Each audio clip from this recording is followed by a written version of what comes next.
Assalamualaikum warahmatullahi wabarakatuh. Apa kabar anak-anakku? Semoga tetap sehat walafiat dan tetap semangat dalam rangka meraih cita-cita dan masa depan kamu semua. Berjumpa lagi dengan saya Bapak Miswan MPD, Guru SMK PGRI 28 Jakarta. Ya, kali ini Bapak akan memberikan materi dalam rangka kegiatan latihan dasar kepemimpinan OSIS atau LDKO kepada siswa-siswi SMK PGRI 28 Jakarta yang tergabung dalam LDKO ini untuk mengikuti materi dengan sesama. Selamat untuk mengikuti. Anak-anakku yang Bapak cintai, kali ini kegiatan LDKO ini temanya adalah melalui kegiatan LDKO virtual kita kembangkan karakter pemimpin yang inovatif, bertanggung jawab, dan berakhlakul karimah. Adapun materi yang Bapak berikan kali ini adalah meneladani kepemimpinan Nabi Muhammad SAW.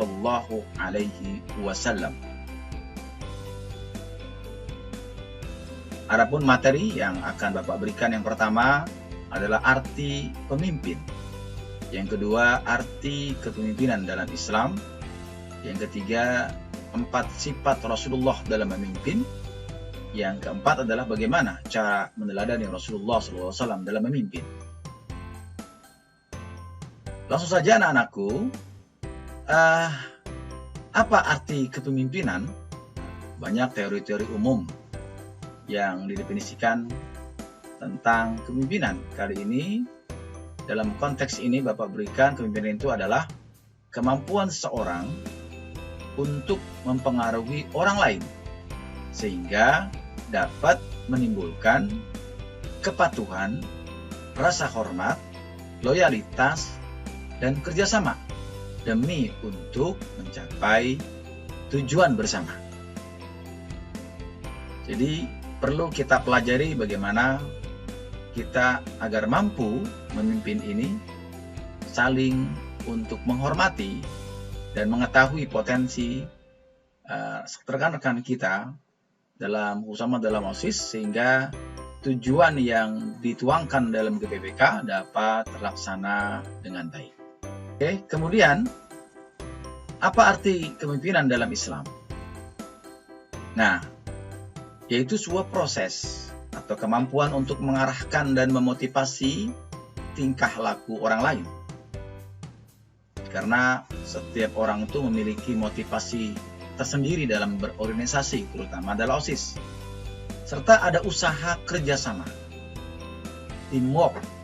Jadi kalau pemimpin itu harus mampu bersama dengan anak buahnya, sesuai dengan Al-Quran dan Al-Hadis untuk mencapai tujuan yang diinginkan bersama, sesuai dengan GPPK yang dituangkan dalam kegiatan OSIS untuk tahun ini. Anak-anakku yang selalu dirahmati Allah Subhanahu wa Ta'ala, insya Allah. Adapun ciri-ciri pemimpin sukses. Jadi kalau kita ingin sukses, ada ciri-cirinya jadi pemimpin. Baik ruang lingkup secara pribadi, ruang lingkup secara keluarga, maupun lingkup secara masyarakat dan negara.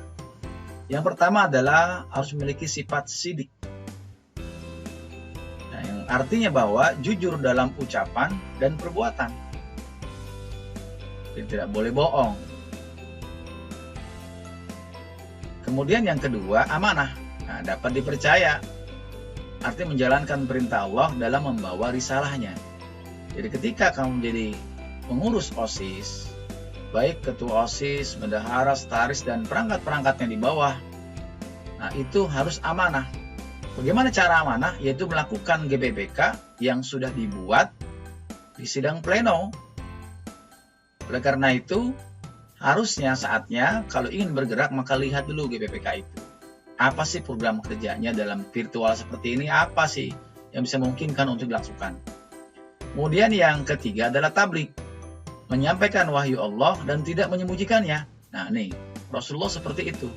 dalam konteks kepemimpinan LDKO ini, yaitu apa yang diinstruksikan dari pemimpin kita, maka lakukanlah. Sampaikanlah kepada anak buah sesuai dengan program-program yang telah ditentukan. Yang keempat, fatonah. Jadi artinya Rasulullah adalah tidak memiliki sifat baladah atau bodoh. Artinya Rasulullah memiliki sifat cerdas. Pemimpin yang sukses, pemimpin yang cerdas.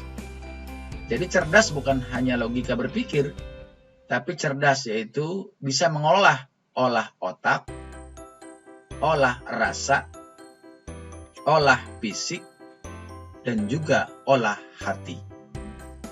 Ciri-ciri pemimpin sukses: sidik, amanah, tabligh, dan fatonah. Terus bagaimana cara meneladani kepemimpinan ala Rasulullah Shallallahu Alaihi Wasallam? Nah, bukti sukses Rasulullah SAW dalam memimpin kita bisa melihat historisnya. Nabi Muhammad Shallallahu Alaihi Wasallam merupakan sosok pemimpin yang paling berpengaruh sepanjang sejarah kehidupan umat manusia. Nah, hal ini diakui oleh Michael Hart. Beliau adalah seorang penulis barat dalam bukunya The 100 Ranking of the Most Influential Person in History. Dengan sangat objektif, ia menempatkan Nabi Muhammad SAW sebagai seorang paling berpengaruh dalam sejarah. Oke, kemudian yang selanjutnya, selalu mengedepankan akhlakul karimah. Nah, ini diakui oleh Husain bin Ali sebagai cucu Nabi Muhammad SAW bahwa Rasulullah SAW itu adalah pribadi yang menyenangkan, pribadi yang santai, dan terbuka, open management, mudah berkomunikasi dengan siapapun, dengan hanya atasan saja, tapi juga bawahan saja, tapi semuanya lini kehidupan, semua bisa dikomunikasikan dengan baik. Mudah lemah lembut dan sopan. Cara ngomongnya beda dengan yang tua dengan yang muda. Teman dengan guru. Harus ada etikanya, lemah lembut dan sopan. Tidak keras dan tidak terlalu lunak. Kemudian tidak pernah mencela, menyakiti, menjelekkan orang lain. Kemudian tidak pernah menuntut dan menggerutu. Jadi kalau ada perintah dari atasan dan itu baik sesuai dengan program yang sudah ada, tidak ada alasan untuk menggerutu atau menuntut lebih banyak daripada mengerjakan tugas gitu. Oleh karena itu, hal ini juga tidak mengulur waktu, tidak tergesa-gesa. Jadi harus cepat membuat timeline, merencanakan suatu kegiatan kira-kira sesuai dengan programnya kapan yang harus dilakukan, program A, program B, sehingga waktu 12 jam dalam 12 bulan dalam 1 tahun itu bisa terlaksana dengan baik. Kemudian anak-anakku, hal ini sesuai dengan firman Allah Subhanahu wa taala dalam Quran surah Al-Ahzab surat ke-33 ayat 21. Allah Subhanahu wa taala berfirman, A'udzubillahi minasyaitonir rajim. Bismillahirrahmanirrahim. Laqad kana lakum fi Rasulillahi uswatun hasanatun liman kana yarjullaha wal yawmal akhir wa dzakarallaha katsiran. Yang artinya bahwa sesungguhnya telah ada pada diri Rasulullah SAW suri tauladan yang baik bagimu, bagi orang yang mengharap rahmat Allah Subhanahu wa taala dan hari kiamat, dan dia banyak menyebut Allah Subhanahu wa taala.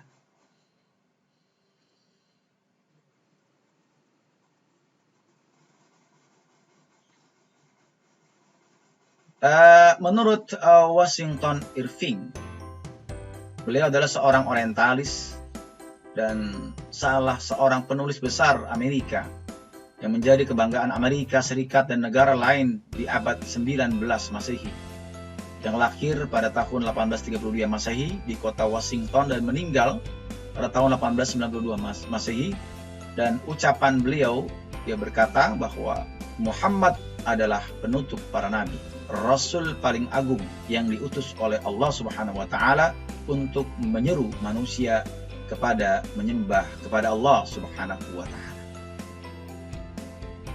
Kemudian George Bernard Shaw, dia mengatakan dia seorang filosof Inggris dan penulis alur cerita film di Inggris yang terkenal. Lahir di Irlandia, meraih Nobel di bidang sastra tahun 1920 Masehi. Dan dia berkata, "Aku telah membaca kehidupan Rasul Islam dengan baik, berkali-kali dan berkali-kali, dan aku tidak menemukan kecuali akhlak-akhlak luhur yang semestinya. Dan aku sangat berharap Islam menjadi jalan bagi dunia." Dan masih banyak pengakuan non-muslim terkait keluhuran akhlak Nabi Muhammad SAW. Di sini bisa dilihat dari pesona akhlak dan kekuatan pribadi manusia teragung sepanjang masa, karya Hisham Muhammad Said Al-Barkis, ahli bahasa Izzuddin Kirimi. Sukses pemimpin Rasulullah SAW. Nah, Nabi Muhammad SAW itu merasa memiliki sifat empati dalam memimpin. Di sini perhatikan anak-anakku, bahwa Nabi tidak pernah mencaci seorang dan menegur karena kesalahannya. Apalagi menegur artinya di depan umum. Kemudian tidak mencari kesalahan orang lain. Tidak berbicara kecuali yang bermanfaat. Jadi artinya hibzul lisan, selalu menjaga lisan. Kalau Nabi berbicara, yang lain diam, menunduk seperti ada burung di atas kepalanya. Tidak pernah disela atau dipotong pembicaraannya. Membiarkan orang menyelesaikan pembicaraannya. Nah itu, apalagi dengan orang tua, dengan guru. Kalau ketika orang tua, guru atau lebih tua dari kita berbicara, maka lebih baik kita diam sambil mendengarkan. Harapannya adalah apa yang disampaikan bisa kita pahami. Selanjutnya, Rasulullah tertawa bersama mereka yang tertawa. Jangan tertawa di balik penderitaan orang lain. Kemudian heran bersama orang yang heran. Ini gurauan saja. Kemudian rajin dan sabar menghadapi orang asing yang tidak sopan. Nah, ini kadang-kadang kita baru kenal teman saja, terutama yang kelas 10 ya kan, atau yang lagi sedang PKL, komunitinya di dunia kerja, mungkin baru-baru kita kenal dengan mereka, kurang sopan. Ini kita harus mampu lebih sabar lagi menghadapi hal itu. Kemudian segera memberi apa yang diperlukan orang yang tertimpa kesusahan. Oke, apa yang kita bisa kita berikan, baik harta benda atau mungkin nasihat dan sebagainya. Kemudian tidak menerima pujian kecuali dari yang pernah dipuji olehnya. Artinya manusia tidak berhak dipuji. Sebenarnya yang dipuji adalah Allah, yang kita puji adalah Allah Subhanahu wa Ta'ala. Hadis riwayat Tirmizi.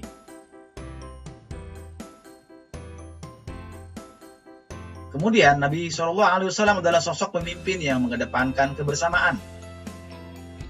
Jadi sama-sama, kalau ada sesuatu yang susah, sama-sama mencari solusinya.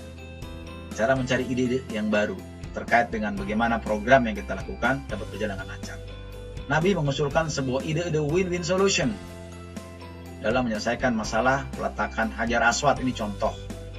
Contohnya bahwa waktu itu terjadi perselisihan di antara beberapa suku dalam peletakan Hajar Aswad. Jadi direntangkannya sebuah kain besar, kemudian Hajar Aswad diletakkan di bagian tengahnya, lalu beliau meminta kepada setiap pemimpin kabilah untuk memegang ujung kain tersebut. Setelah itu Hajar Aswad disimpan ke tempat semula di Ka'bah. Dengan cara seperti itu tidak ada satupun kabilah yang merasa dirugikan. Bahkan mereka sepakat untuk menggelari beliau sebagai Al-Amin, orang yang terpercaya. Kemudian kita simpulkan, jadi kekuatan akhlaklah inilah yang menjadi pondasi dalam pemimpin Nabi Muhammad SAW. Dan akhlak Nabi adalah Al-Quran. Sebagaimana Allah Subhanahu wa Ta'ala menegaskan Dan sesungguhnya engkau benar-benar berbudi pekerti yang agung. Wa innaka la'ala khuluqin azim. Quran surat Al-Qalam surat ke-68 ayat 4. Bahkan ketika Aisyah radhiyallahu anha ditanya tentang akhlak Nabi Muhammad SAW, dan dia menjawab bahwa akhlak Nabi adalah Al-Quranul Karim menurut hadis Muslim. Baik anak-anakku, demikianlah materi terkait bagaimana Rasulullah berhasil dalam memimpin dunia ini. Maka yang terpenting adalah memiliki sifat-sifat yang Rasulullah miliki dituangkan dalam kegiatan LDKO ini, yaitu sidik, amanah, tabligh, dan fatonah. Kemudian mengedepankan akhlakul karimah, baik kepada orang yang lebih tua, apakah dia guru kita, orang tua kita, maka berakhlakul karimah, berbicara yang santun, yang sopan, yang baik. Insya Allah dengan begitu Allah akan menjadikan diri kita pemimpin sukses di masa akan datang. Terima kasih atas perhatiannya yang telah menonton video pada kali ini. Semoga bermanfaat. Billahi taufiq wal hidayah. Wassalamualaikum warahmatullahi wabarakatuh.